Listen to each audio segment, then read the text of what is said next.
If you were in jail 20 years ago and you had to choose between Finnegan's Wake and McLuhan books or any drug, which would you choose? How about today? Has something happened in 20 years that should make these different choices? Well, I think I would choose, I think I would probably choose, I'm in prison, right? Yeah. You can either read or get high. Well, in spite of the flash of something like psilocybin, in all honesty, if that were the choice, I think I'd choose cannabis. After all, cannabis is sort of the staff of life. The way I do psychedelics is rarely and at high doses, because I really think you shouldn't fiddle with these things or grow too blasé in their presence. But cannabis is sort of the bridge between ordinary reality and the extremely intense psychedelics. So that leads right into this question. What do you know about the ancient history of hemp? Well, probably a lot less than a number of people in this room. Hemp is probably one of the world's oldest cultivated plants, possibly the world's oldest cultivated plant. And one of the interesting things about hemp, which I discussed in The Food of the Gods, is the way in which words, hemp was always a source of fiber as well as drugs. And it's very interesting to me the way the words for narrative are also words associated with weaving, so that we spin a yarn. Lies are made of whole cloth. We untangle a story.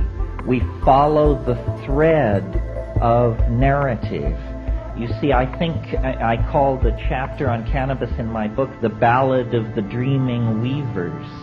I think the wonderful thing about these psychoactive substances is that they inspire us to communicate with each other. You know, there are couples who very little passes between them verbally. And if you were to hear probably a recording of your own daily exchanges with the people around you, it tends to get down to the very mundane and minimal. You have to sort of stimulate yourself for there to be a flood of intentionalized verbal communication. And this is what melts barriers between people. I mean, communication is real. It allows one mind to flow into another. It allows viewpoints to leap from one soul to another. I didn't talk about it in my little remarks at the beginning, but I really believe that psilocybin and its cousins were probably responsible for the emergence of language. That this, if you wanted to look for the thumbprint of the goddess on being, the phenomenon to look at is human language. Notice that it's a behavior. If someone is keeping their mouth shut, you can't tell whether they're a verbal person or not. But once someone starts to talk, it's the most extraordinary kind of human behavior. It's that thoughts are downloaded into a symbolic notation composed of little mouth noises, which then sail across acoustical space and are reconstructed in the brain of the listener, so that these thoughts are magically reconstructed in the brain of the listener. We take this for granted, but when you analyze it, it's an extraordinarily mysterious, almost you could say supernatural power, which we all exercise all the time.